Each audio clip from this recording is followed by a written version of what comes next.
Guerre familiale a tout dit. Voici comment Franck et Chantal Biya ont fumé le calumet de la paix.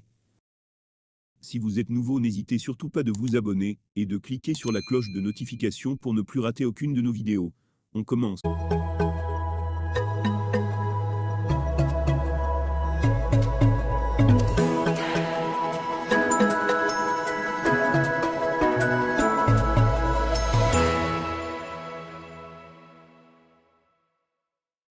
Guerre familiale a tout dit. Voici comment Franck et Chantal Biya ont fumé le calumet de la paix.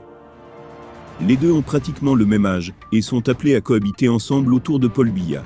Chantal, première dame, et Franck, premier fils, sont les deux plus proches collaborateurs de Paul Biya, notamment issus de sa famille. Seulement, la coexistence pacifique entre les deux personnages n'a pas été facile, comme l'indique Jeune Afrique. Chantal, 52 ans, et Franck, 51 ans, dégustant le même gâteau d'anniversaire, le tableau est presque surréaliste. L'enfant unique issu du mariage de Paul Biya avec Jeanne-Irène Biya a peu apprécié l'irruption, en 1994, de cette jeune femme issue des classes populaires, et de quelques mois seulement son aîné. Bientôt, le conflit s'étend à leurs entourages familiaux respectifs et s'envenime, décrit Jeune Afrique. Mais grâce à l'intelligence politique de Paul Biya, les choses ont fini par rentrer dans l'ordre, du moins pour l'instant dans cette guerre à la succession.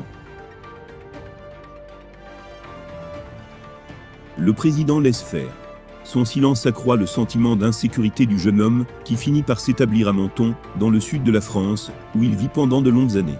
Il se fait même oublier, tandis que ses cousins, Bonaventure Mvondo Assam et Martin Bilibidjan, se lancent à la conquête de mandats parlementaires.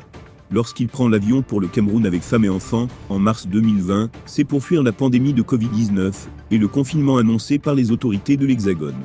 Fin de l'exil volontaire.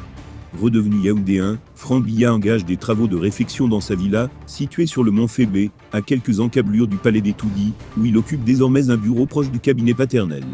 Après des années de coexistence conflictuelle, belle-mère et beau-fils finissent par parvenir à un modus vivendi. Plus aucun éclat de voix ne vient troubler la quiétude familiale. Les apparences sont sauves. Les fêtes d'anniversaire sont l'occasion de raffermir des liens parfois distendus.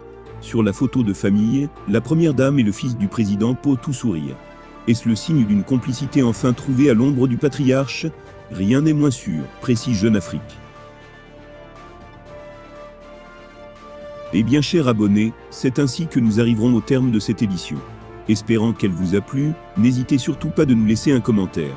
Merci et à bientôt pour une nouvelle édition.